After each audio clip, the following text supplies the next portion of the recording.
katao sa loob ng isang gusali matapos pumasok ang malakas na hangin. May nakaligtas kaya sa mga biktima at saan naman kaya nanggaling ang malakas na bugso ng hangin? Aalamin po natin yan mula sa mga detalye ng balitang ibabahagi maya-maya. Magandang gabi, ako po si Rikki Mathay. Ako si Rikki Alagao Flores, ito ang Mata ng Agila International para naman sa mga headlines ngayong Biyernes ng gabi. Pangulong Ferdinand Marcos Jr. tatalakayin ang issue sa West Philippine Sea sa ASEAN Summit sa Laos. Inflation rate ng Pilipinas bumagal sa 1.9%. North Korean leader Kim Jong-un nagbabalang handang gamitin ang nuclear arms. 78 katao sa Congo patay matapos lumubog ang sinasakyang bangka. At Texas dinimanda ang TikTok dahil sa paglabag sa children's privacy.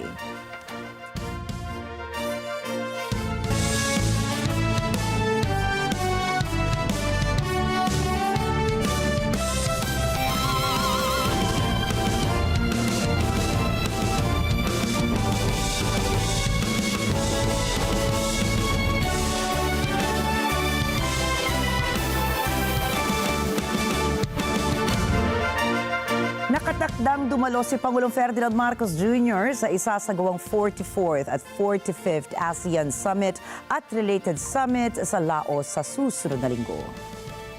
Ayon sa Department of Foreign Affairs o DFA, inaasahang tatalakayin ni Marcos ang pinakahuling pag-usad sa issue sa West Philippine Sea. Sinabi ni DFA Office of ASEAN Affairs Assistant Secretary Daniel Espiritu, isasagawa sa October 8 hanggang 11 ang nasabing ASEAN Summit. Tinukoy ni Espiritu na bibigyan diin ng Pangulo sa kanyang address ang matatag na commitment ng Pilipinas sa pagsulong ng United Nations Convention on the Law of the Sea or UNCLOS at sa 2016 Permanent Court of Arbitration bilang saligan sa soberanya ng bansa. Anya, positibo rin ang Pilipinas na makukumpleto ang negosasyon para sa pagbalangkas ng isang Code of Sea Conduct sa South China Sea. Maliban pa rito ay magsasagawa rin ng hiwalay na pagpupulong ang Pangulo kasama ang mga business leaders at mga head of states sa sidelines ng ASEAN Summit. Inaasahang makikipagpulong si Marcos sa mga opisyales ng Canada, New Zealand, Vietnam at Japan. Mas bumagal pa ang inflation rate sa Pilipinas itong buwan ng Setyembre ayon po yan sa Philippine Statistics Authority o PSA. Ayon kay National Statistician Claire Dennis Mapa, bumagal ito sa 1.9%, mas mababa ito kumpara sa 3.3% noong buwan ng Agosto. Ayon sa ahensya, ito na ang pinakamababang antas na naitala magmula noong May 2020 kung saan nakapagtala ng 1.6% inflation rate. Tinukoy ni Mapa na ang pagbagal ng inflation rate sa bansa ay bunsod ng mabagal na paggalaw sa presyo ng pagkain at non-alcoholic beverages.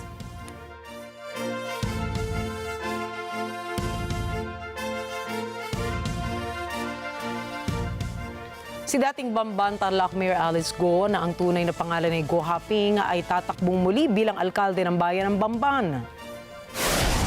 Inihayag ni abogado o ng abogado ni Ko si Stephen David na formal na ihahain ng kanyang kliyente ang kandidatura sa Oktubre 8, ang huling araw ng paghain ng Certificate of Candidacy para sa eleksyon sa 2025. Ipinaliwanag ni David na ang kandidaturang ito ay magbibigay daan sa publiko na husgahan kung ano o karapat-dapat pa rin ba si Ko na maghawak ng posisyon sa gobyerno. Dagdag pa niya ang kumpiyansa na may tsansa pa ring manalo si Ko sa mayoral race sa kabila ng mga kamakailang kontrobersiya na kinakaharap ng dating alkalde.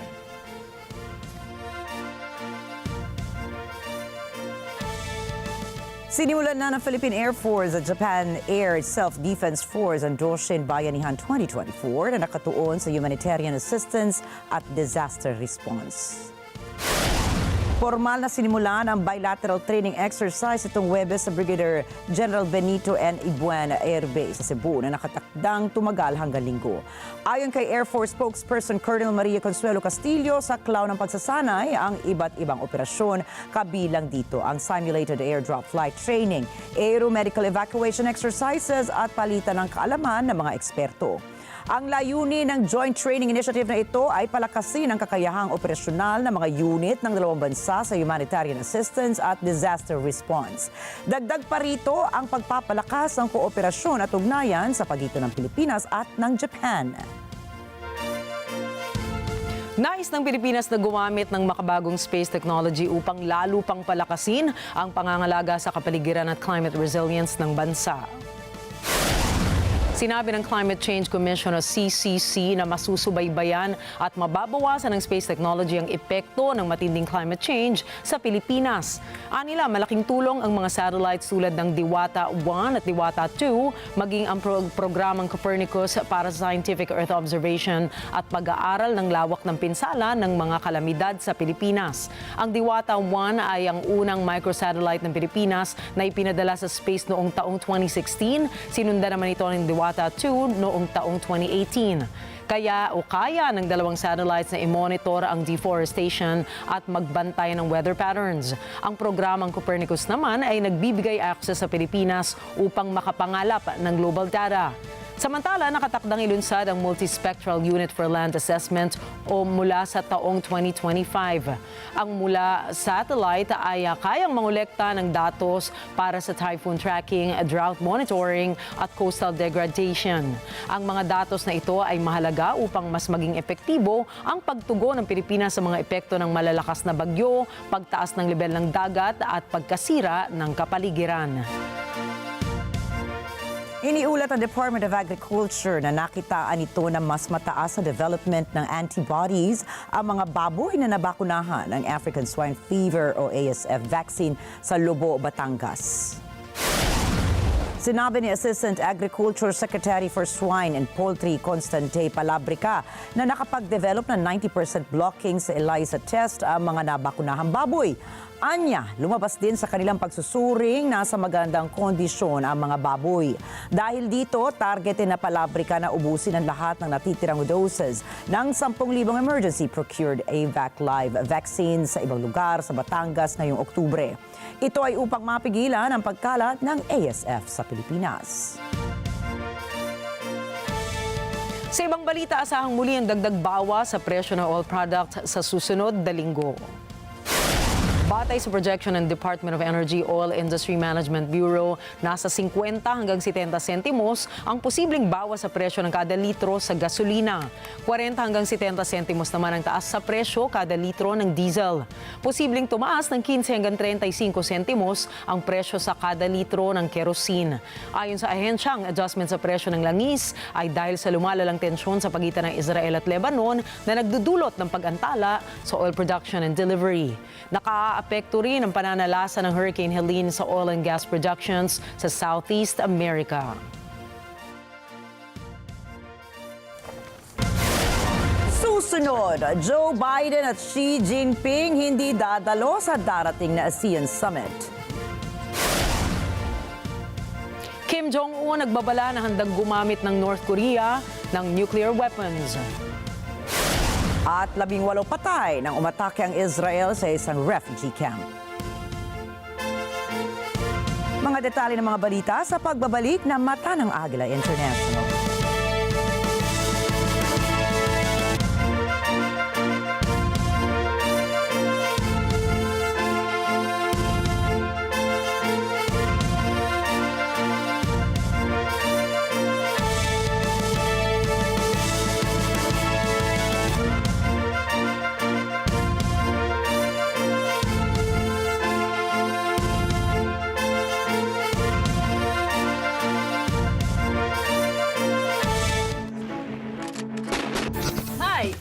Art. And I'm PJ. Tara, samahan niyo kami. Listen to our school's podcast. At pag-usapan natin ang mga issues na mahalaga para sa ating mga teenagers. Let's create art together in... Dito lang sa Net 25. Let's net together sa Net 25. Sa Net 25. Alam namin ang iyong pagsisikap. Dama namin ang iyong mga sakripisyo. Kita namin ang pagharap mo sa bawat pagsubok. Kaya sa kabila ng mga hamon ng buhay, nandito kami para umalalay. Kasi katulad mo, gusto rin namin ang magandang bukas para sa kanya. Hatid namin ang dekalidad na edukasyon at makabagong pasilidad sa abot kayang halaga. Kaya huwag ka nang mangamba, sasamahan ka namin tuparin ang mga pangarap niya.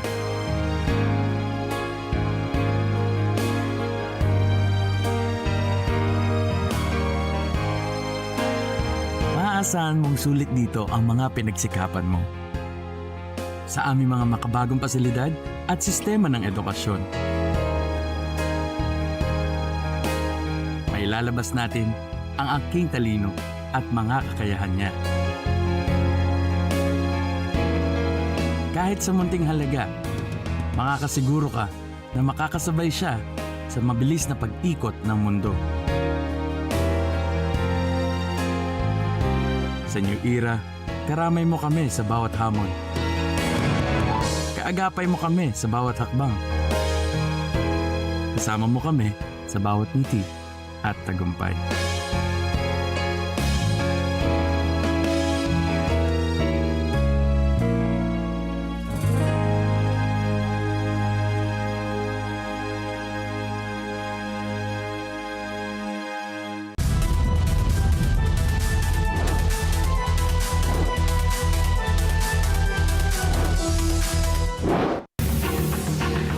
Kabundok na basura sa Naik, Cavite. Umalingasaw, mga residente. Nagkakasakit na. Ang agad na responde. Abangan! Ay, hindi ko na alam kung anong baho ang ipaliliwanag ko eh. Tapos nakakasakit ng ulo kasi kumura. Exclusive!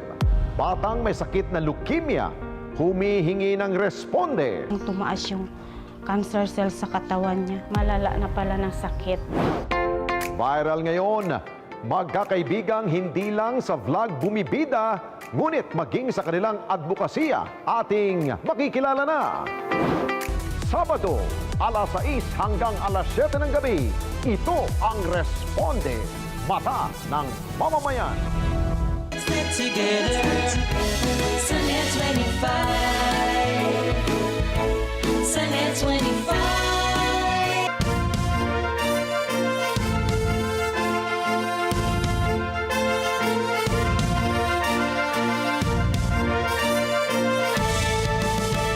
Matapos magpakawala ng Iran ng higit sa 180 missiles para patamaan ng Israel, ay kaagad na nangako si Israeli Prime Minister Benjamin Netanyahu ng isang retaliation. Kasunod nito ay kinundi na naman ng Estados Unidos ang pag-atake ng Iran at muling inihayag ang commitment itong depensahan ng Israel. Sa kasalukuyang kalagayan ng Middle East, maipapalagay natin na malapit nang pumutok ang isang regional war na matatandaang nagsimula sa Gaza at ngayon ay malapit nang lumawak sa buong rehiyon. Ang missile strike ng Iran ay posibleng pagsimulan din ng mas malalim na hidwaan, lalo na kapag tumulong na rin ang mga Western allies ng Israel, partikular na ang US at ang mga proxies naman ng Iran na suportado ng Russia, China at iba pa. Mula sa ganitong scenario, maraming mga military analysts ang nagsasabing hindi malabong gawin ng Israel ang isang retaliatory attack kontra sa Iran sa mga susunod na araw. Ilang sa posibleng patamaan ng Israel ang mga military installations ng Iranian military, lalo na ang mga pasilidad na paggawaan ng ballistic missiles na ginamit laban sa Israel. Maaari ring pasabugin ng Israel ang mga air defense systems at missile launching facilities ng Iran. Ayon po kay retired U.S. Army Officer Richard Hooker, posible ring atakihin ng Israel ang mga nuclear facilities sa Iran para maantala umano ang paggawa ng mga nuclear missiles ng Tehran. At posibleng magbadya naman ito ng isang mas seryosong problema. Sa kabila nito, matagal nang itinatanggi ng Iran ang pagkakaroon nito ng nuclear weapons program. Matatandaang inakusahan ni Pentagon spokesperson Major General Patrick Ryder ang Iran na nagpapadala ito ng mga missile sa Russia kung saan gagamitin umano ito laban sa Ukraine. The United States has confirmed reports that Iran has transferred shipments of Fatah 360 close-range ballistic missiles to Russia, which we assess could employ them within weeks against Ukraine, leading to the deaths of even more Ukrainian civilians. To echo our State Department and White House colleagues, this is a deeply concerning development as this partnership between Iran and Russia threatens European security and illustrates how Iran's destabilizing influence reaches beyond the Middle East and around the world. Additionally, Russian support for Iran is destabilizing as well, as Moscow is sharing technology that Iran needs. We'll continue to monitor these developments alongside our allies and partners across Europe and the Middle East, and remain steadfast in our support to Ukraine's defense from the threat these missile systems may pose to the people of Ukraine. At higit pa po sa armas, posible ring atakihin ang mga petroleum infrastructures ng Iran. Isang pagkilos na magpapagulo pa at makakapinsala sa oil industry at higit sa lahat sa global economy. Naniniwala rin ang ibang mga analysts na posibleng maglunsad ng Israel ng cyber warfare laban naman po sa Tehran. Matatanda ang libo-libong katao sa Lebanon ang nasaktan dahil sa mass pager blast na inilunsad ng Israel laban sa Hezbollah. Ang mga senaryong ito ay ilan lamang sa mga posibleng maging hakbangin ng Israel bilang paghihiganti sa missile strike ng Iran. At sa harap po nito, nagdulot ng malaking pinsala ang giyera sa Middle East. Sa katunayan, sumirit sa higit 5% nitong Huwebes ang presyo ng krudo sa harap na rin ng babala ng Estados Unidos na aatakihin ng Israel ang mga Iranian oil sites. At ngayong Biyernes po ay muling ipinagpatuloy ng Israel ang airstrikes nito sa Beirut. Ayon sa Lebanese Health Ministry, nasawi ang 47 katao habang sugatan ng 151 sa ginawang pag-atake ng Israel sa nakalipas na 24 oras. Mula rito ay pumalo na sa 41,788 na katao ang nasawi magmula noong October 7, 2023. At batay naman po sa datos na nakalap ng tanggapan ng United Nations High Commissioner for Refugees, nasa 160,000 na katao na ang lumikas mula sa Lebanon para tumungo sa Syria. Patuloy namang binabantayan ng Embahada ng Pilipinas sa Lebanon ang kalagayan ng mga Pilipino sa Beirut. Dati nang ipinahayag ng Department of Foreign Affairs o DFA na nakikipugnayan na ito sa mga lokal na ahensya sa Beirut para matiyak na ligtas ang lagay ng mga OFWs natin doon. Tiniyak din ng DFA na handa ito para ma-repatriate ang mga Pilipino doon. Kasalukuyan ding pinag-aaralan ng DFA ang lahat ng posibleng hakbang para sa ligtas na pagpapauwi sa mga Pilipino roon. Kung magpapatuloy pa itong gulo sa Middle East, ay tuwirang marami pa ang madaramay, marami pa ang masasawi, at posible ring maging ugat pa na mas malawak na karahasan. Ika nga, violence breeds violence. Hindi man natin alam kung ano ang magiging hakbang ng Israel laban sa Iran, umaasa ang maraming huwag na itong maging ugat na mas malawak na digmaan sa Middle East. Kung kaya't sa ngayon, marami namang pagpatupad na nga ng isang matagal nang ipinaglalabang truce deal. Nagpahayag na hindi makadadalo si US President Joe Biden at Chinese President Xi Jinping sa ika-44 at 45 ASEAN Summit and related summits sa susunod sa Vientiane, Lao PDR. Batay sa impormasyon, naatasan si U.S. Secretary of State Antony Blinken na dumalo sa nasabing pulong bilang kapalit ni U.S. President Joe Biden. Hindi pa malinaw sa ngayon kung magkakaroon din ng pulong sa Laos si Pangulong Marcos at U.S. State Secretary Blinken. Sa panig naman ng China ay nakatakdang ipadala si Chinese President Xi Jinping o ni Chinese President Xi Jinping si Prime Minister Li Qiang bilang representante ng China. Bukod sa dalawang leader na hindi makadadalo, lahat ng ASEAN leaders ay nagpahayag ng kanilang intensyon na dumalo sa summit. Tiyak na pag-uusapan ng issue sa West Philippine Sea kung saan mismong si Pangulong Ferdinand Marcos Jr. ang mag-uungkat nito. Partikular na ang mga naging insidente kamakailan lang sa West Philippine Sea. Hindi pa rin matiyak kung mabubuo na ang Code of Conduct na isinusulong sa mga nagdaang summit.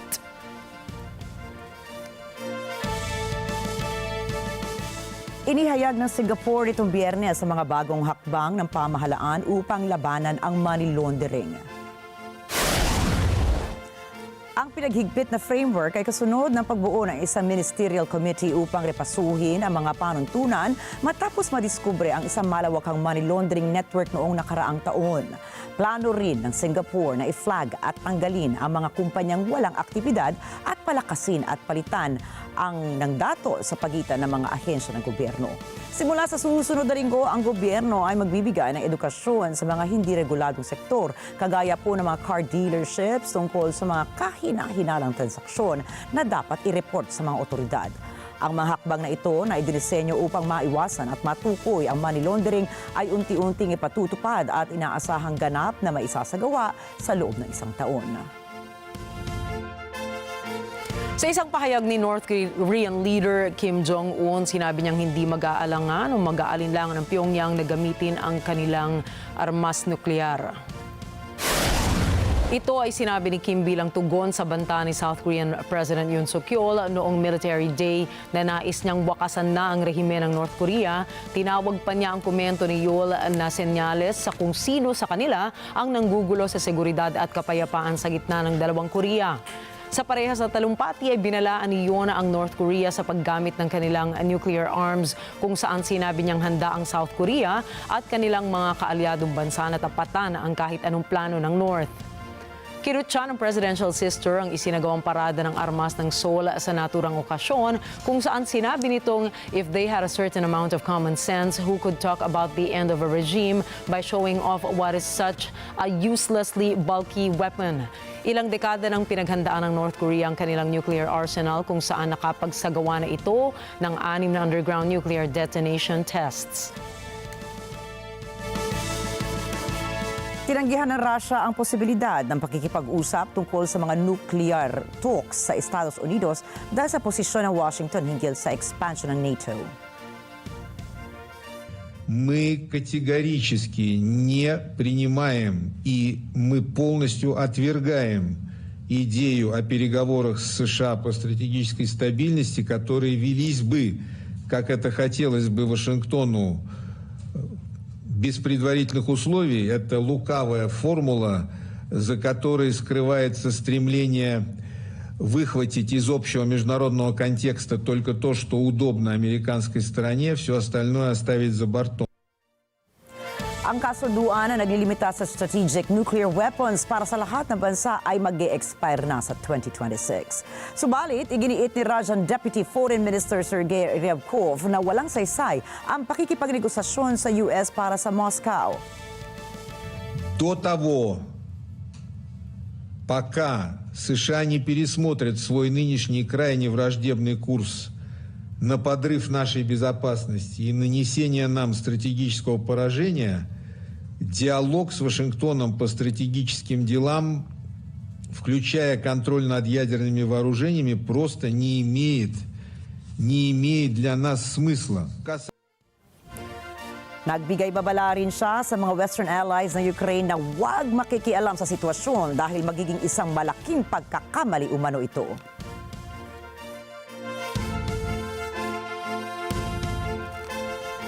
Hindi naman nagbabago ang suporta ng North Atlantic Treaty Organization o NATO sa paglaban ng Ukraine sa Russia. But this is my first time here as NATO Secretary General. And it was important to me that I come to Ukraine at the start of my mandate to make crystal clear to you, to the people of Ukraine, and to everyone watching, that NATO stands with Ukraine. Sa pagbisita ni NATO Secretary General Mark Rutte ay personal nitong nakapulong si Ukrainian President Volodymyr Zelensky. Dito ay tiniyak niya na buo at hindi nagbabago ang suporta ng NATO sa Ukraine para tuluyang labanan ang Russia. Ilan sa mga natalakay ng dalawa ay ang mga kailangan ng Ukraine para tuluyang talunin ang Russia. Dagdag pa ni Rutte na sila ay gumagawa ng paraan para mapunan ang nasabing hirit na ito ng Ukraine. Говорили сьогодні також елементи плану перемоги нашої держави, які посилять Україну. Ми готуємо зараз до чергової зустрічі вже в форматі Рамштайн, і там обговоримо також цей план перемоги. Muling ibinahagi ni Zelensky sa NATO chief ang kanyang victory plan laban sa Russia. Magugunitang tuloy-tuloy ang panawagan ni Zelensky sa mga kaalyadong bansa nito ng dagdag na military aid para talunin ang Russia. Спільне збиття іранських ракет нічим не відрізняється від збиття російських ракет, від збиття іранських шахедів, які поєднують російські та іранські режими. Більше рішучості партнерів в нашому регіоні – це те, що потрібно, щоб покласти край російському терору. Maraming health authorities ang nababahala dahil umabot na sa 26 ang naitalang kaso ng Marburg virus disease sa Rwanda. 11 sa mga ito ang namatay habang ang iba ay nasa isolation areas. Nagsimula na rin kumalat ang nasabing disease sa isang intensive care unit sa Kigali. Ayon sa Health Ministry ng Rwanda, ang sintomas ng disease ay katulad ng Ebola virus, mataas na lagnat, panghihina, pagsusuka, pananakit ng buong katawan, diarrhea at pagdurugo ng mga mata, ilong o bibig. Ang virus ng disease na ito ay nakukuha sa mga paniking Egyptian rosette bats. Wala pang lunas o vaccines para sa Marburg virus. At ayon sa health experts ay nasa 88% ang death rate ng sakit na ito.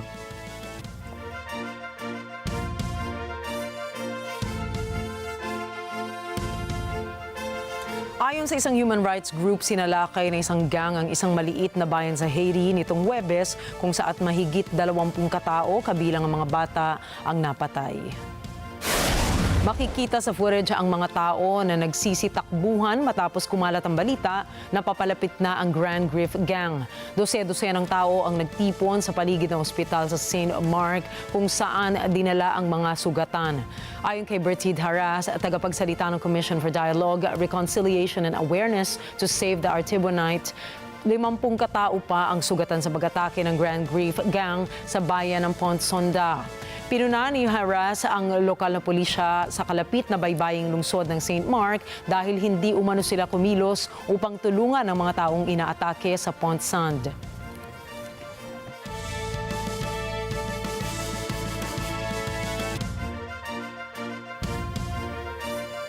Hindi bababa sa 18 katao ang napatay sa isang airstrike ng Israel sa Tulkarim refugee camp sa West Bank.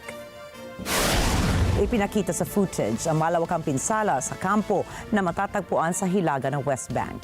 Ang lugar ay puno ng mga nawasak na gusali at nasusunog na mga debris at makikita ang mga rescuers na nagmamadaling dalhin ang mga sugatang biktima upang mabigyan ng medikal na atensyon. Ayon sa militar ng Israel, isinagawa ng kanilang fighter jets ang airstrike itong Huwebes na may koordinasyon sa Internal Security Service ng Israel na Shin Bet. Dagdag pa rito, sinabi nilang ang target lamang nila ay ang pinuno ng infrastruktura ng Hamas sa Tulkarim. Pinayuhan ng Israel military ang mga residente ng higit sa 20 bayan sa South Lebanon na lumikas na. Ito ay habang isinasagawa ang cross-border incursions at ang pag-atake ng Israel sa Hezbollah doon. Si Jeff Sanidad para sa report. Dulot ng pinakabagong babala ng Israel, nasa 70 na ang mga bayan na lumikas dahil sa labanan sa Lebanon. Kasama rito ang provincial capital na Nabatye. Isa na namang Israeli military operation ang tila nakapwesto laban sa Iran-backed armed group na Hezbollah. Samantala, nagpasabog din ang Hezbollah ng mga rockets na lumanding naman sa northern Israel. Isa rito ay nagdulot ng sunog malapit sa coastal town ng Nahariya. Noong Martes, nagpadala ng mga sundalo ang Israel papasok ng southern Lebanon matapos ang 2 linggong matinding airstrikes na lalong napalala sa kaguluhan sa gitnang silangan na ngayon ay sinalihan na ng Iran at maaaring salihan na rin ng Estados Unidos. Ayon sa Israel, ang layunin ng operasyon nito sa Lebanon ay upang makabalik ng payapa sa kanilang mga tahanan ang libo-libong mga mamamayan nito na lumikas mula northern Israel dahil sa pagbobomba ng Hezbollah. Higit sa 1.2 million Lebanese na ang na-displace ng pag-atake ng Israel. Halos 2,000 naman ang nasawi na matapos ang pag-atake ng Israel sa Lebanon. Karamihan ay nitong nakaraang linggo lamang. Jeff Sanidad para sa Mata ng Agila International. Trusted, connected, on point. At nahihilo na nga raw po ang staff ng mga ospital sa Beirut dahil sa patuloy na pagdagsa ng mga biktima ng putukan. Bunsod pa rin ang giyera sa Middle East. Ana Kui para sa balita. Ayon kay Rafiq Al-Hariri General Hospital Director Dr. Jihad Sadeh, malapit ng masaid ang stockpile nila dahil sa dami ng pasyenteng dinadala rito upang ipagamot. Marami sa mga ito ay mula sa mga ospital sa Dahieh nang magsara ito dahil sa mga pabobomba ng Israel doon. لما صار القصف كثير قوي بالضاحية المستشفيات أولا ما عاد فيها تستقبل، رجعت صارت المستشفيات برات الخدمة خارج الخدمة. ما عاد في نرسات يقدروا يجوا، ما عاد في حكماء يقدروا يجوا، طرقات سكرت، الكهرباء انقطعت، فخلص المستشفيات ما بقى فيها، فكمان نقلوا مرضاهم كلهم لعنا لأنه فضوا المستشفى. وحتى عرضوا علينا يبعثوا لنا النيرسات والحكماء من عندهم لحتى يساعدونا لانه نحن ما قادرين ناخذ كل هالحمل فجاه. هلا بعد ما سكرت المستشفيات بيعرفوا العالم انه ما بقى في مستشفيات الضاحيه شغاله فعم يجوا دايركتلي لعنا ان كان اسعافات او مرضى مع عيالهم. Ang Rafiq Al-Hariri General Hospital ay ang pinakamalaki sa Lebanon. Para kay Sadeh, pinangangambahan niya ang posibilidad na pati ang ospital nila ay tamaan na rin ng bomba kung hindi titigil ang putukan. الخوف انه تنضرب المستشفى. مع انه هيدا الاحتمال كثير بعيد ولكن ما في شيء بعيد عن اسرائيل. مثل ما عملوا بغزه بيعملوا عنا، ما في شيء يمنعهم. Isinalaysay ni Sadeh ang para sa kanya ay ang pinakamahirap na naranasan kamakailan. اللي اصعب شيء شفته انه لما اب كان عم يدور على ابنه وبالاخير عرفنا انه ابنه موجود عنا اشلاء. Mula na mag-umpisa ang pag-atake ng Israel sa Lebanon, tinatayang may 2,000 tao na ang nasasawi. Ayon sa Health Minister ng Lebanon na si Firas Abiad, kabilang rito ang 107 mga bata. Maraming mga bansa na rin na nag-i-evacuate ng kanilang mga mamamayan mula sa Beirut sa pagmumungkahi na rin ng mga pamahalaan. Ana Kui para sa Mata ng Agila International, trusted, connected, on point. Walang plano ang UN peacekeepers na lisanin ang blue line sa gitna ng Israel at Lebanon. Sinabi ni Jean-Pierre Lacroix, ang UN Undersecretary General for Peace Operations, na mananatili silang committed sa kanilang mandato at wala silang balak umalis sa naturang teritoryo hanggang sa kanilang makakaya. Kasunod dito ng hiling ng Israeli Defense Force o IDF na lisanin ang rehiyon upang hindi sila madamay sa gulo. Dagdag pa nito, sinabi ni Lacroix na ang pangunahing tungkulin ng kanyang ahensya ay ang protektahan ng mga sibilyan, pati na rin ang pagbigay ng pansamantalang paninirahan para sa mga napilitang lumikas. Ikinabahala naman ng United Nations ang sitwasyon sa timog na bahagi ng Lebanon at ang epektong naidudulot nito sa mga sibilyan at nanawagan silang muli para sa pagtigil ng karahasan ng magkabilang partido. Isang senior United Nations official ang nagsabing mga sibilyan ang nagdurusa sa devastating conflict ng Israel at ng Hezbollah na nangyayari ngayon sa Lebanon. Narito po ang detalye ng balita mula kay Jessica Bautista. Sa kasalukuyan, may 1 milyong tao na sa Lebanon ang apektado ng laban doon. Ayon kay UN Resident and Humanitarian Coordinator Imran Riza, ang takbo ng displacement o paglikas mula noong 23 ng Setyembre ay lumampas na sa pinakamalalang inaasahan. Anya, labis-labis ang pinsala nito sa infrastrukturang sibilyan sa bansa. I think what we saw from September 23rd on is truly catastrophic. It's something that, people use the word unbelievable. What are we living through? What are we looking at over here? The level of trauma, the level of fear amongst the population has been extreme. Dagdag ni Riza, may halos 100 emergency at medical workers na ang nasawi sa gitna ng labanan. Karamihan anya sa mga ito ay nitong mga nakaraang araw lamang. Pinigyang diin din nito na batay sa international humanitarian law, kailangang payagang magkaroon ng access ang humanitarians sa mga taong nangangailangan. At dapat anyang maprotektahan ang infrastrukturang sibil. 97, I think today's figure is a total of 97 medical and emergency workers who have been killed so far, and the majority of them is certainly in the last 10 days. So that aspect of IHL is extremely important right now, to allow humanitarians to be able to access those in need and help them. Civilian infrastructure has been hit a great deal, so it's protection of civilian infrastructure. Water establishments, water systems, electricity, all of this. So this is what we call for when we're saying respect the rules of law. The rules of war in this. Noong Martes, magkasamang inilunsad ni Riza at ni Lebanese Prime Minister Najib Mikati ang $426 million appeal upang magmobilisa ng resources para sa mga sibilyang apektado ng kaguluhan at para sa krisis pang sangkatauhan. Jessica Bautista para sa mata ng Agila International. Trusted, connected, on point. Susunod, 78 katao patay matapos lumubog ang kanilang bangka sa Congo. Texas dinedemanda ang TikTok dahil sa paglabag nito sa privacy ng mga bata. At Sydney Sweeney sinundan ng mga paparazzi para sa isang bikini photo. Mga balitang yan at iba pa sa pagbabalik ng Mata ng Agila International.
Discover how the love for motorsports became one man's advocacy and business. Alvin Nazal, CEO and owner of Kid Code Incorporated, talks to us about the growing community of responsible, disciplined riders as part of his passion and advocacy. He will also walk us through the online selling of authentic and premium motorcycle parts, accessories, and more. Nakita ko yung opportunity for the Filipino na magkaroon ng proper platform to train for them to improve. For the kids, this is the first time na magkaroon ng programa ng Road to MotoGP. Open for business with Cesar Vallejos, Sunday, 9 p.m. Sunday 25. This portion is brought to you by North Luzon Express Terminal.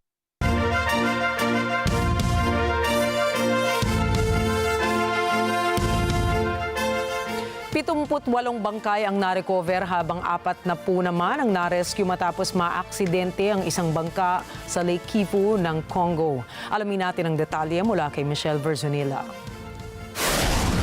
Sa isang video makikita ang dalawang palapag na bangka na natutumba patagilid bago tuluyan lumubog sa payapang tubig. Ayon kay South Kivu Governor Jean-Jacques Porchayon, batay sa manifesto ng bangka, may 278 pasahero ito. Anya, gugugol ng ilang araw bago matiyak ang tiyak na bilang ng nasawi sa insidenteng ito. Para sa pamilya ng namatay sa paglubog ng bangka, gobyerno ang dapat sisihin. Ayon kay Moshugulya Vien Fate na residente ng Goma, kailangan buksan na ang daan na napinsala ng labanan upang magamit ng muli ng mga residente. Guvernema iko naona gisi barabara inafungiwa. Hivi yote ni makonsekansi za vita. Vita watu wananyamaza, wamekosa kupigana, maadui watoke barabara ifunguliwe. Tunajua wakati barabara ilikuwa inafunguliwa, matela accident hazikuwa na paretre. Hii ni maprobleme zote za vita. Ndio maana guvernema assembly yenyewe inafanya watuambie kama washatuuzisha wala vitu gani yenyewe walishafanya zima manani za mtoto. Kapareho ng sentimiento ni Santos Bulangalire, aniya dahil sarado ang mga kalye, labis na napupuno ang mga bangka. Imbis na 2 bangka ang bumiyahe ng araw na iyon, iisang bangka lamang ang pumalaot, sakay ang pasaherong 2 pasada dapat. Guvernema ijikaze ifungule njia juu bato ziko zinasharge sana juu ya nini kukosa barabara. Vrema batu wanasufrire, na hii ni kosa guvernema. Bato moya ndio ilitoka kule Minova kisha imepakiza sana. Kungelikuwa magari kama imesaidia, magari nabeba batu kidogo na bato nabeba batu kidogo. Ndio yangu yote hii. Michelle Verzonila para sa mata ng Agila International, trusted, connected, on point. Sinira na malakas na hangin ng Typhoon Krathon ang isang convenience store sa Taiwan. Kita po sa video na pinagtutulungang itulak ng mga tauhan ng convenience store ang pinto ng gusali. Subalit pagkatapos ng ilang sandali ang tumilapon ang mga ito dahil sa lakas ng hangin dala ng Krathon. Dito na tinangay at nasira ang loob ng convenience store. Nitong October 3, nasawi ang 2 katao habang nasa 12 naman ang sugatan dahil sa nasasabing bagyo. Nasa 9,600 na katao ang inilikas mula sa 12 syudad at probinsya sa bansa. Ayon po yan sa ulat ng lokal na pamahalaan ng lugar. Isang aso ang mandi itinali sa likod ng isang kotse at kinalagkad ng halos 700 meters. Agad na tinawag ng pansin ng isang netizen ang driver ng kotse kung kaya't ito ay huminto. Ayon sa driver, hindi niya alam na may nakataling aso sa kanyang sasakyan. Nagtamo ang aso ng mga sugat sa mga paa at tiyan, halos nawala rin ng mga balahibo nito. Nanlumo ang may-ari ng hayop nang malaman kung anong nangyari sa kanyang alaga, kaya't kinasuhan niya ang driver ng kotse. Unti-unti nang nakaka-recover ngayon ang aso dahil na rin sa tulong ng mga nag-donate para sa kanyang operasyon.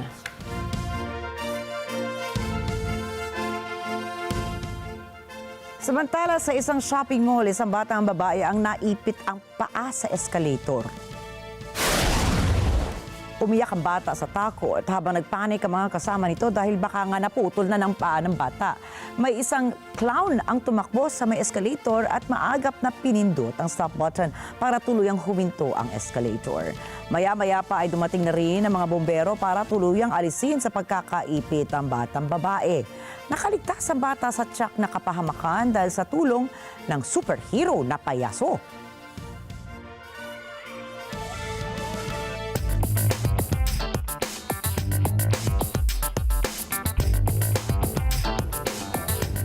Maraming empleyado ng Samsung sa Southeast Asia, Australia at New Zealand ang nawala ng trabaho.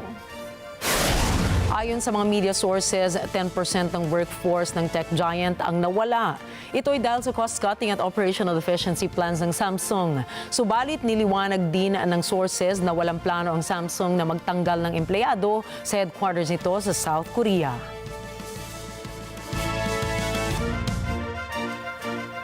Nagkasundo ang may-ari ng Louis Vuitton, Moet Hennessy at Tagure or LVMH at Formula 1 sa isang global partnership na tatagal ng 10 taon. Simula sa taong 2025 ay papalitan na ng LVMH ang Rolex bilang business partner ng Formula 1. Ayon kay LVMH Watches CEO Frederic Arnault, nais ng kumpanya nila na higit pang magpalago ng experiential dimension ito at ang kumpanyang Formula 1 ang nagbibigay ng nasabing karanasan. Hindi na nagbigay ng detalye si Arnault kung magkano ang 10-year deal ng LVHM at ng Formula 1. Subalit, matatandaang nagbayad si LVMH owner Bernard Arnault ng $166 million para maging premium sponsor ng Paris Olympics.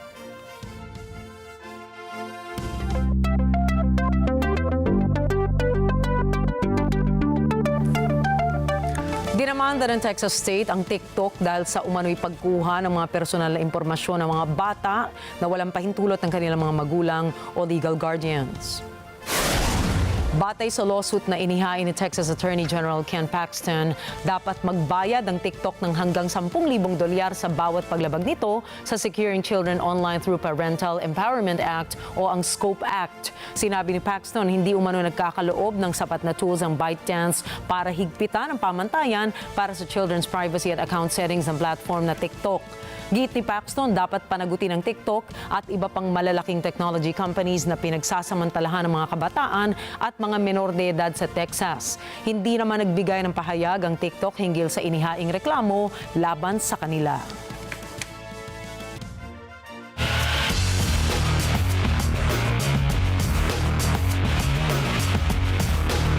Pansamantalang ipinagpaliban ng FIFA ang kanilang desisyon na suspendihin ang Israel sa paglahok ng kanilang torneo. Ayon sa FIFA na hindi muna sila maglalabas ng anumang desisyon ukol sa hiling ng Palestine. Hiniling kasi ng Palestine na suspendihin ang Israel at ang kanilang council dahil sa ginawang pag-atake nito sa Gaza. Sinabi naman ni FIFA President Gianni Infantino na kanilang pinag-aaralang mabuti ang nasabing usapin at humihingi sila ng mga payo mula sa mga ilang eksperto.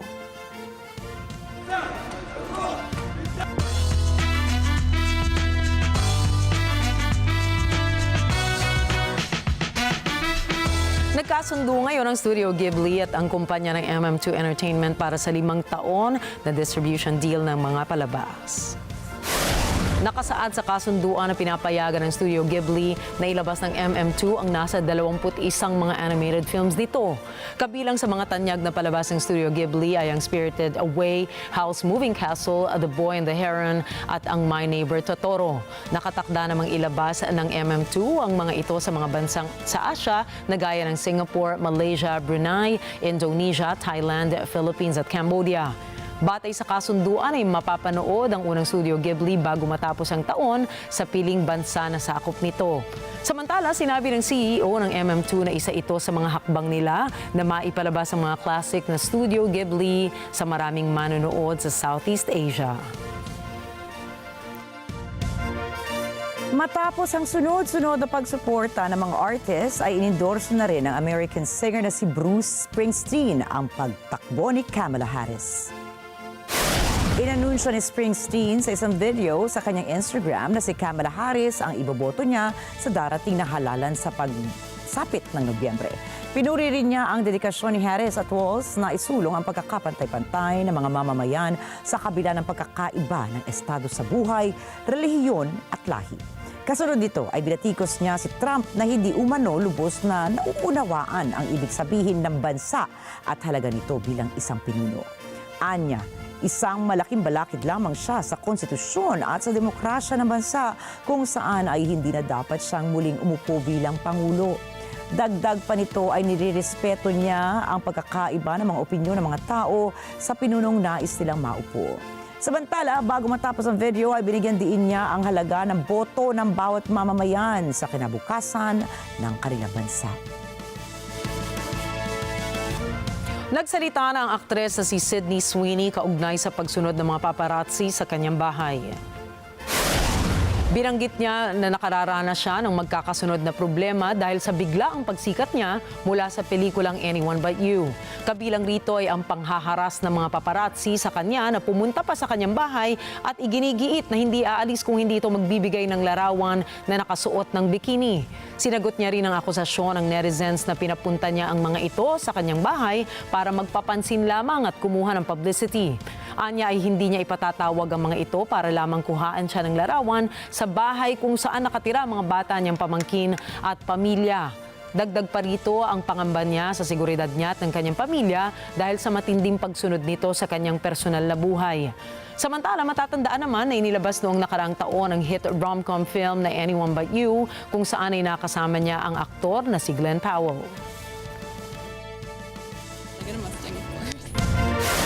Susunod, gitara ng Beatles nakatakda ng isubasta sa halagang $800,000. Mga ampong South Koreans patuloy na hinahanap ang kanilang biological parents. At abangan ang iba pang mga istorya pagdating ni Alma Angeles at ng Mata ng Agila World News. Ang iba pa pong mga balita sa pagbabalik ng Mata ng Agila International.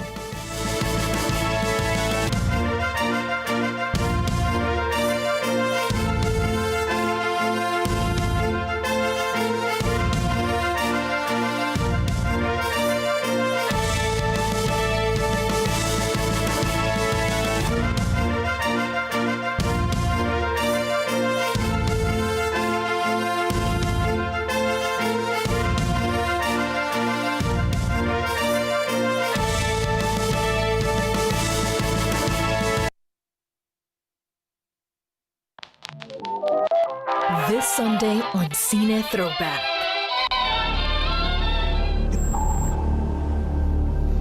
We got a low pressure read on the pipeline. We are a 4-man saturation dive team.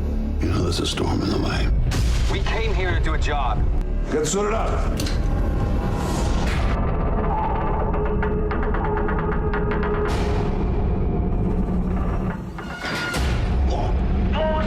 Get on the radio! Belt to surface! Belt to surface! Dropping at speed! All stop on the belt! Brace yourselves! Brace! Are you okay? Mitch, talk to me! We're losing oxygen. Talk to me! I know you're scared, but you can do it! You can do it! Come on! This Sunday, 12 noon, here on Net 25. Let's net together. Sunday 25.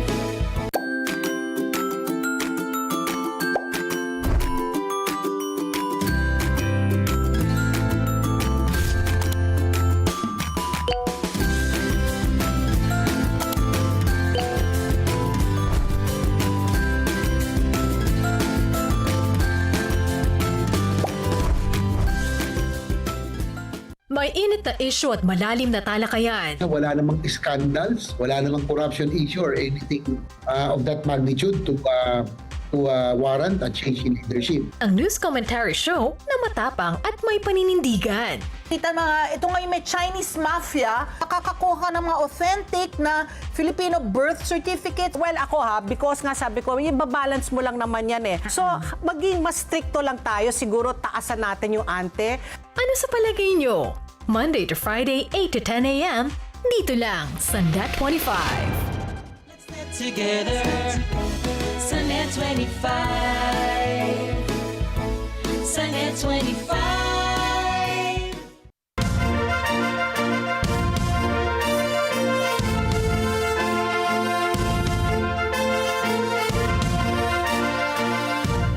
Nakatakdang isubasta sa halagang $800,000 ang gitara na pagmamayari ng miyembro ng Beatles. Walang iba po kundi si George Harrison.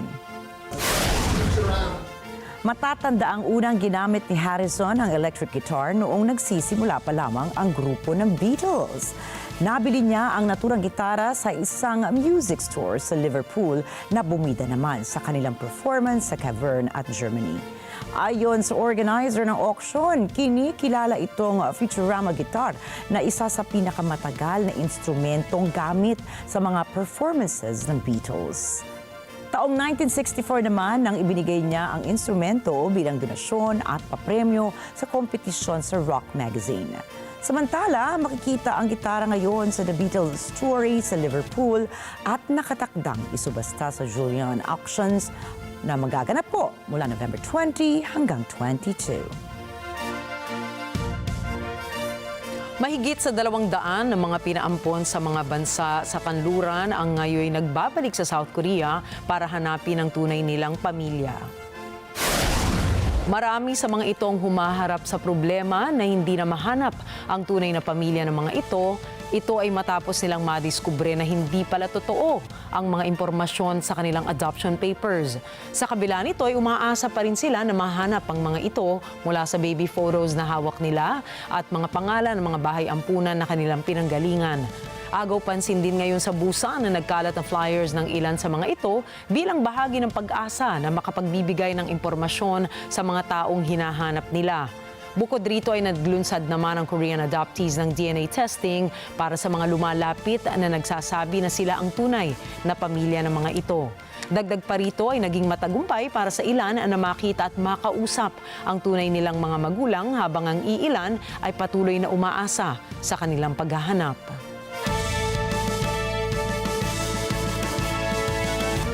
Alam mo, nakakalungkot yung kwento niya, ano? Kasi dekada na rin yung lumipas, umidad na sila ng mga edad siguro 30-something bago nila nalaman na yung impormasyon na provide sa bahay ampunan, walang katotohanan. In fact, hindi naman, yung iba sa kanila hindi talaga ipinaampon ng mga magulang, kundi nung panahon daw na yon, meron talagang feeding program ang gobyerno na pwede mong dalhin sa isang pasilidad yung mga anak mo para mag-provide ng pagkain kung hindi mo afford. So ang nangyari, pagbalik ng magulang, wala na yung mga anak niya na ipaampon na sa West. Ganyan. Grabe. Malungkot. Nakakalungkot talaga yan dahil di ba sa atin talaga, family talaga is one of the most important factors in our life, di ba? Kayo, sabi nga, di ba, kanino ka ba bumabangon? Para kanino ka bumabangon? Kami po, si Nina ay talaga mga hands-on moms din po kami. So napakahalaga talaga ng pamilya. Speaking of which, happy birthday, of course, kay Kuya Joaquin. Tama, 17 na siya. Diba? Isipin mo na lang yung, di ba, ngayon nga iniisip ko, kapag nanay ka na kasi, iniisip mo yung longing ng magulang na nawala ng anak. Tapos ilang dekada, hindi ka nawawala ng pag-asa na baka sakaling mahanap mo pa sila. So ngayon medyo nagkakaroon ng dinaw, di ba? Medyo may glimmer of hope para sa mga magulang tsaka dun sa mga anak Maganda po natin masubaybayan ang istorya na yan. Tignan natin ang developing. Ako, ang sarap siguro. Events ng nasabing issue na yan dyan sa Korea. Ako, pero Nina, kalain mo ba? Yun nga. Biyernes na pala. Napakabilis ng pagdaan ng panahon. So sana po ay you can get to spend this weekend with your loved ones, especially your family. Hug your children habang nagpapayakap pa sila. Oo, di ba? Huwag paghinayangan. Wala pong konsumo sa gasolina. Ang pagyakap sa inyong mga anak at pagpaparamdam ng pagmamahal, ayun. Ayan. So mamaya, alam na ng mga anak namin, pagdating namin sa bahay, yakap agad. Yakap tsaka pa-midnight snack ka, Rikki. Yes, of course. Sana rin po ay magkaroon po kayo ng blessed weekend spent with the people you love the most. At tandaan, narito po kami para maghatid ng balita sa anumang dako ng mundo. Happy weekend, everybody. Muli, ako po si Rikki Mathay. Ako si Nina Richie Alagao Flores na bumabati rin ng happy weekend sa inyong lahat. Ito ang Mata ng Agila International. Para sa mga balitang nangyari sa iba't ibang panig ng mundo, punta naman tayo kay Alma Angeles para sa World o Mata ng Agila World News. Take it away, Alma.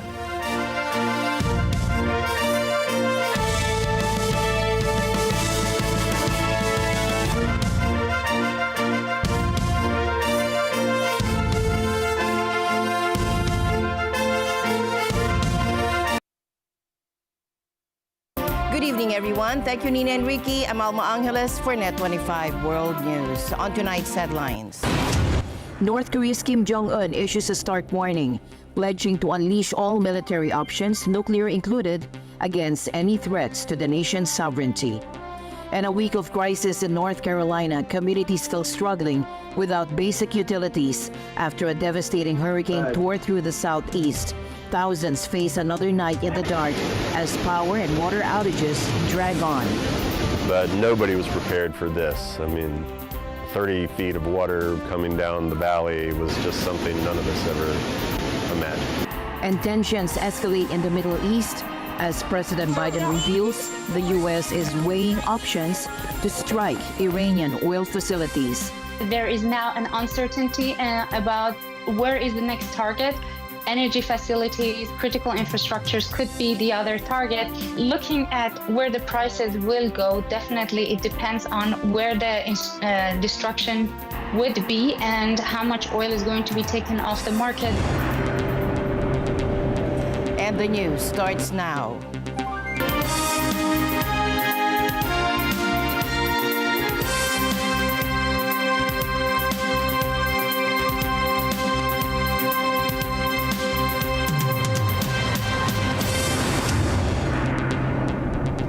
Hurricane Helene's destruction continues to unfold.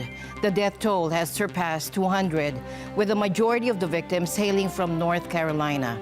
Rescue teams are still searching for survivors a week after the devastating floods. Take a look. The city of Asheville, North Carolina faces a harsh new reality. Floodwaters invaded areas long considered safe, catching residents completely off guard.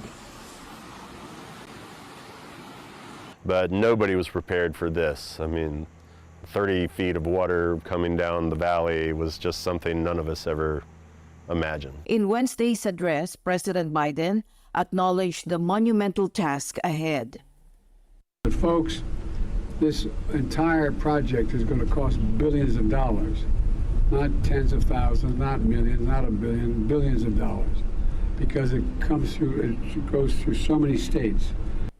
The president emphasized his commitment to long-term recovery efforts. I see you, I hear you, I agree with you, and I promise you we have your back. We're going to stay until you're restored. The federal response is in full swing. FEMA has mobilized over 1,500 personnel across the southeast, while 1,000 military personnel join an army of volunteers on the ground.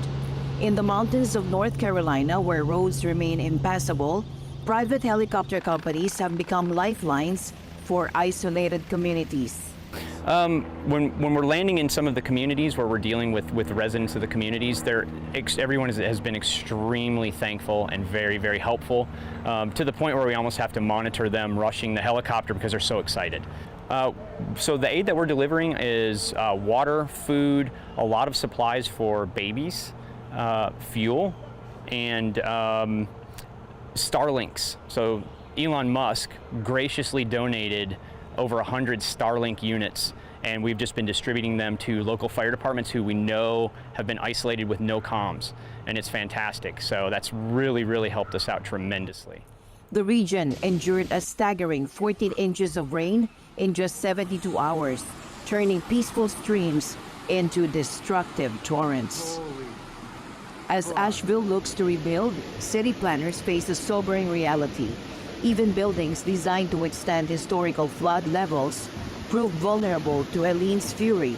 And it's a stark reminder that in our changing climate, the old rulebook may no longer apply.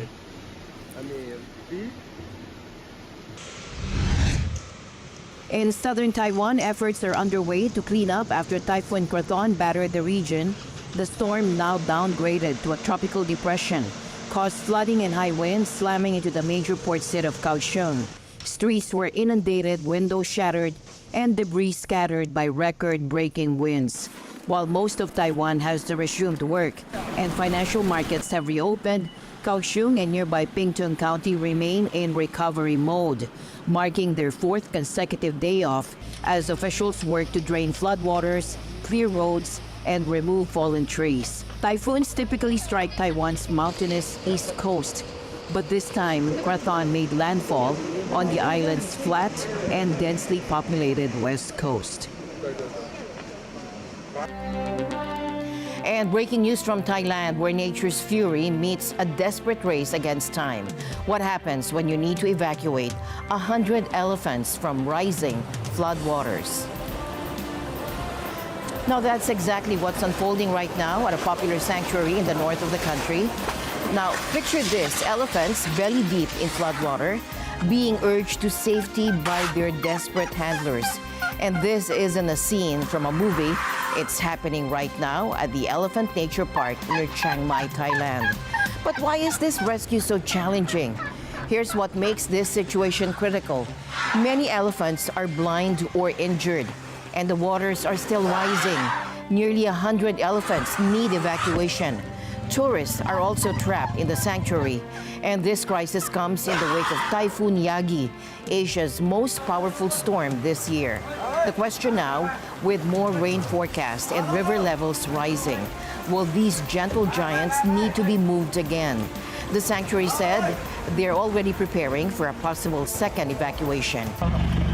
ขึ้นมาด่วนนะมาทำหาเรือหาอะไรกันพวกเรามาหาพวกอุปกรณ์ก็สวิงมาจับแต่ตอนนี้ก็สรุปแล้วมาแล้วก็เข้าไม่ได้ที่สองดินสไลด์เพิ่งเข้าได้ตอนนี้แล้วก็4 ชั่วโมงที่เราพยายามไปอย่างยิ่งเพราะว่าเราอุตส่าห์ย้ายหมูนะครับมาอยู่ในหมู่บ้านเพราะว่าเราคิดว่าหมู่บ้านจะไม่ท่วมแต่ตอนนี้ปรากฏว่าหมู่บ้านท่วมหมดหมู่บ้านที่สูงที่สุดก็ท่วมหมดแล้ว And this isn't just any elephant sanctuary.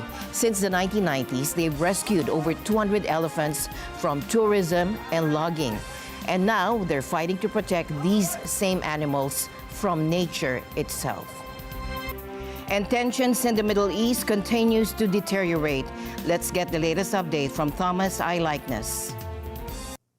On Thursday, U.S. President Joe Biden confirmed discussions have been going on about whether the U.S. would support Israeli attacks on Iran's oil facilities. Would you support Israel striking Iran's oil facilities, sir? We're in discussion of that. I think that would be a little... Anyway. Now, a day earlier, Biden said the U.S. would not support attacking Iranian nuclear installations. So far, Israel has not indicated how it will respond to the missile attacks. Biden's comments have led to a 5% jump in oil prices. There is now an uncertainty about where is the next target. Energy facilities, critical infrastructures could be the other target. Looking at where the prices will go, definitely it depends on where the destruction would be and how much oil is going to be taken off the market. But historically, we have seen that geopolitical factors, if the impact is not in a larger scale and could be mitigated, is not huge. In Lebanon itself, civilians are the ones feeling the brunt of Israel's increased military actions. The country's health minister says the healthcare system is overwhelmed with casualties from the airstrikes and ground operations. He says nearly 2,000 civilians have been killed, and about 10,000 others have been wounded. And those trying to save lives, like these people here, often find themselves in the line of fire. UN humanitarian worker Imran Riza says nearly 100 healthcare workers have lost their lives. 97, I think today's figure is a total of 97 medical and emergency workers who have been killed so far, and the majority of them is certainly in the last 10 days. World Health Organization chief Dr. Tedros Adhanom Ghebreyesus says the constant bombing has forced dozens of health facilities in southern Lebanon to close. In Beirut, he says 3 hospitals had to evacuate all staff and patients, and another 2 have been partially evacuated. Ghebreyesus says the bombing has also driven away a lot of people they rely on. Many health workers are not reporting to duty as they fled the areas where they work due to bombardments. This is severely limiting the provision of mass trauma management and continuity of health services. The items needed to treat patients are also in short supply. Ghebreyesus says Israel's military action makes it difficult to bring much-needed goods into Lebanon. We had planned to deliver a large shipment of trauma and medical supplies tomorrow to Lebanon. Unfortunately, this has not been possible due to the almost complete closure of Beirut's airport. Israel's incursion into southern Lebanon has prompted many to leave and seek refuge in other countries. And nations around the world are evacuating their citizens from the Middle East country. They leave reluctantly, saying goodbye to family and friends, not knowing if they will ever see them again. For these people, life has changed. I should go back because I have university and everything, but I'm not sure when the situation will get better. It's very messy. No one knows what's happening. Every day there's something new. So I'm not sure. University is closed for now. I have to put my life on pause now. I just feel bad for all those people I left behind, all those friends, my kids' friends. It's been tough. It's been very tough to leave them behind. Yeah, I don't know if we're going to see them again or not. And hopefully they are in safe places. Those safe places may be hard to find, especially for people in southern Lebanon, the Bekaa Valley, and southern Beirut. The shelling has forced more than 1 million of them from their homes. They leave behind homes that have been reduced to piles of rubble, going from one place to another, hoping to find safety, but then being forced to move once more after being struck again. Lebanon had already been dealing with economic and political crises before this conflict began. Now, the level of trauma, the level of fear among people has been ramped up to extreme, leaving many without hope. Thomas I. Likeness, Net 25 World News. The Kremlin today accused Ukraine of playing with fire, following reports that a Ukrainian drone was intercepted near Russia's Kursk nuclear plant. Some media outlets also reported a fire had broken out nearby. Kremlin spokesman Dmitry Peskov stated that Russia would raise the issue with the International Atomic Energy Agency. Киев продолжает играть с огнем, и в наши контакты с МАГАТЭ мы, естественно, это доводим до сведения представителей МАГАТЭ. Пока контактов с Грузией в планах Путина нет. However, Ukraine has denied targeting the plant, with the foreign ministry spokesperson refuting claims of any attacks in the area. Ukrainian forces had entered Russia's Kursk region in early August and remained there, despite ongoing efforts by the Russian military to push them out. North Korean leader Kim Jong-un has warned that his country will not hesitate to use its full offensive capabilities, including nuclear weapons, if its sovereignty is threatened. The remarks were reported by state media KCNA today. Kim also criticized South Korean President Yoon Suk-yeol, accusing him of destabilizing regional peace and security. And this followed Yoon's recent comments about potentially ending the North Korean regime. Kim's statements were made during a visit to a military special operations training base on Wednesday. Earlier this week, Yoon issued a firm warning to North Korea, stating that any nuclear aggression would be met with a resolute, overwhelming response from South Korea and its U.S. allies. Meanwhile, Yoon held his first phone call with Japan's new Prime Minister Shigeru Ishiba on Wednesday.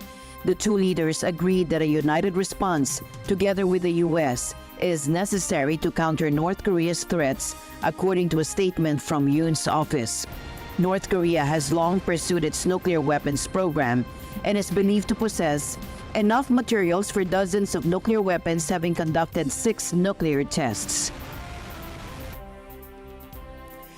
Yemen's Iranian-backed Houthi militia released a video showing a vessel being hit by a missile and bursting into flames. According to maritime security agencies and sources monitoring the area, 2 vessels sustained damage after being hit with missiles and a sea drone off Yemen's Red Sea port of Hodeidah. Both vessels reported that their crews were safe. Reuters was able to verify the location of the oil tanker Cordelia Moon through the vessel's automatic identification system, or AIS. The identity of the vessel was verified by matching file imagery, and the date was verified through corroborating reports. Houthis have launched attacks on international shipping near Yemen since last November in solidarity with Palestinians in the war between Israel and Hamas in the Gaza Strip. The crippling strike that has disrupted operations at major East and Gulf Coast ports has come to an end. Over 25,000 workers in 14 ports along the East and Gulf Coast had walked off the job earlier this week, demanding higher wages and safeguards against automation. U.S. dock workers and port operators reached a deal Thursday to end a crippling 3-day strike. The stoppage has shut down shipping on the East Coast and Gulf Coast. It's the biggest such walkout in nearly half a century, with analysts putting the cost to the economy at up to $5 billion per day. In all, 36 ports were affected, including New York, Baltimore, and Houston. Now, Reuters sources say the two sides have agreed to a pay hike of 62% over 6 years. The United States Maritime Alliance group of employers had previously offered close to 50%. In a statement, the union and port operators said they would now go back to the bargaining table to hammer out the remaining details. Among the key issues that remain is automation, which workers say will lead to job losses. International Longshoremen's Association boss Harold Daggett wants cargo shippers to stop projects that threaten employment. He says shipping lines like Maersk have refused to heed the demand. Now, a deal to end the strike will be a relief for President Joe Biden. He had sided with the dockers, calling on the shipping industry to share the bumper profits it's made in recent years. Biden had resisted calls from business groups and Republican lawmakers to use federal powers to end the stoppages, which they said threatened chaos for consumers. The strike has left at least 45 container vessels waiting to unload and came just as southeastern states were struggling for supplies following a deadly hurricane. On Thursday, the White House convened a virtual meeting of shipping line bosses, pressing them to agree to a quick deal following the storm. By midday, the shippers had agreed to make an improved pay offer. Is Japan finally saying goodbye to decades of falling prices? A bold move from Tokyo as the country's new leadership takes aim at the cost of living crisis. In his first major economic initiative, Japanese Prime Minister Shigeru Ishiba is reaching for his government's wallet. Take a look. Japanese Prime Minister Shigeru Ishiba told his ministers to compile a fresh economic package Friday. His demand is aimed at helping households cope with rising living costs. The new Prime Minister was only sworn in this week and had previously been seen as a supporter of fiscal austerity. But he now stresses his new government's top priority is to exit deflation that has weighed down the country for 3 decades. Ishiba's move comes ahead of a general election. We would need to support people suffering from rising costs right now. Until a positive growth cycle with wage increases outpacing inflation and driving capital expenditures is established. Ishiba told his cabinet on Thursday that a supplementary budget would be compiled to fund the package. It would come after lower house elections due in late October. He said the fresh package would include payouts to low-income households and subsidies to local governments. Ishiba also pledged to make efforts to boost the minimum wage by around half this decade. He said economic conditions have improved and wages have finally begun to grow after 3 lost decades that focused on cost cuts. But Ishiba added there was a long way to go before people felt safe to spend. He also vowed Friday to keep building ties with like-minded nations, including deeper security cooperation with South Korea. He said he would work with China where possible, while confronting it on issues of disagreement. President Marcos Jr. reaffirmed his administration's commitment to improving access to health care and government services. Alongside First Lady Liza Araneta Marcos, he brought the libreng laboratorio Konsulta at Gamot para sa Lahat, or Lab for All, caravan to Pasig City. Now, is this the final chapter in Britain's colonial history?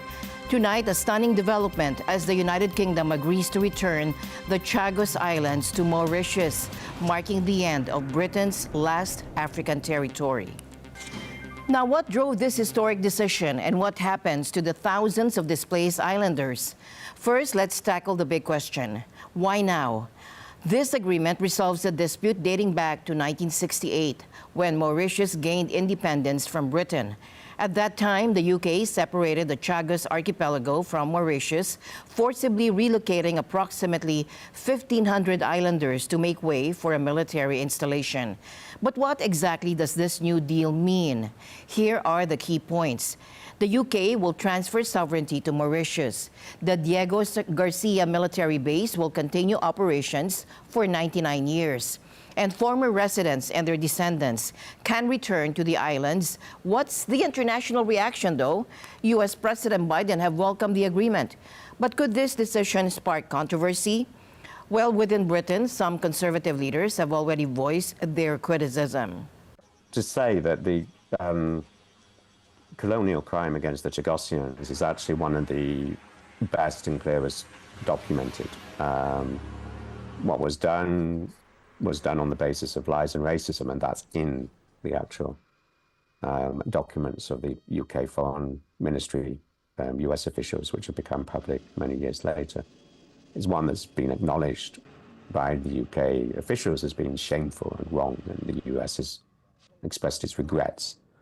So the facts are not really disputed, and the wrongfulness of it has not been disputed, but it's a matter of saying, well, now is the time to acknowledge the wrongs and ensure that the Chagosian people. One question remains, though. Could this signal a shift for other British territories? And what about Gibraltar, the Falklands, or the Cayman Islands? Are we now witnessing the beginning of a new era in British overseas policy? And the news continues here on Net25 World News. We'll be right back. Stay tuned. Hello there! Ito po inyong Tito Efren. Alam ko, Sabado na naman ngayon eh. Ready na ba kayo? Lagi po kayo manunod dito sa Net25, itong programa namin. Ito ang tahanan tuwing Sabado at Linggo. See you there!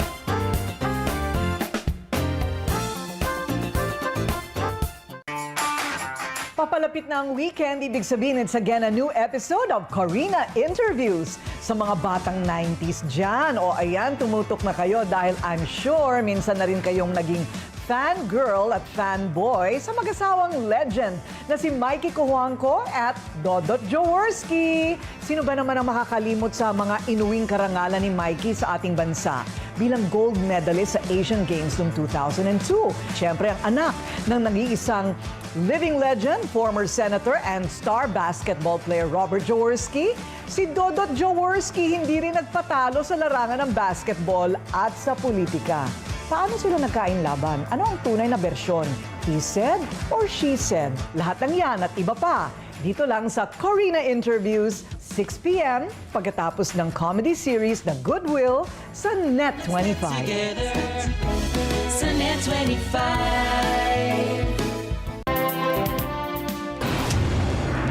Can humanity deflect a potentially devastating asteroid? Well, the European Space Agency's Hera mission, launching this month, aims to provide the answers. Hera is the first planetary defense mission of the European Space Agency. This is a new program that we have created recently, and the aim is to study and promote means of planetary defense, so to be able to defend the Earth from future threats, including asteroid strikes. The important thing is that for the first time ever, humanity was able to alter the orbit of a celestial body. Now, we had models for this, and what we saw is that the results of the impact were not what we expected. In fact, were quite different from what we expected. The change in the orbit was greater than what we would have imagined should have happened. We need to understand exactly why, improve our models, therefore we need to go there. Hera will complete this task, and we will have a better understanding of the dynamics and the internal structure of this asteroid. The mission will first go to Mars, so we don't have enough energy out of the rocket to get directly to the asteroid. We will use Mars to accelerate us, so we will get to Mars next year, and then on 2026 we will finally arrive at the asteroid. This will require very precise navigation, so the cruise phase is going to be very delicate. Once we get there, we will need to rendezvous, so do very precise maneuvering to get ourselves very close to the asteroid. This again will be a significant challenge for the mission, but we are quite sure that we will achieve our ends. So we are getting trained, and the teams here are getting prepared for it. Well, Hera is a very challenging mission. It has been developed in a very different way from what other missions at ESA typically are done. So the development time was extremely compressed. And in only 4 years, we will be able to design, test, and launch this mission. So for us, success means getting there. So demonstrating that this new way of doing missions for ESA is possible to do things very quickly and yet get there and get the results that we expect. So I would consider it a success when I start seeing the pictures of the asteroid up close by.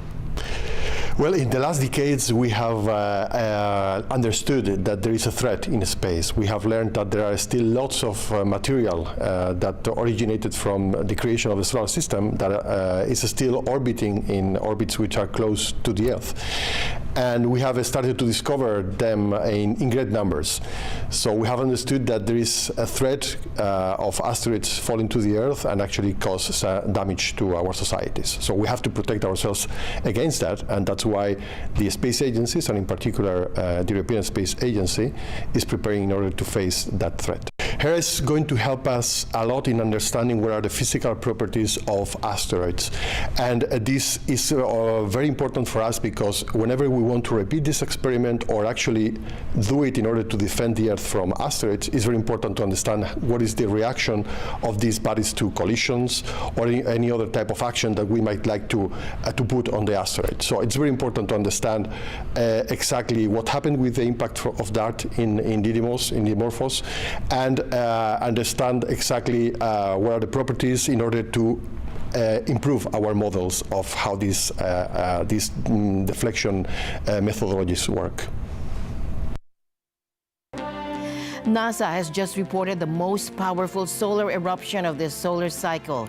But what does this mean for us here on Earth? Now, the sun put on a spectacular show, but this was no ordinary solar event.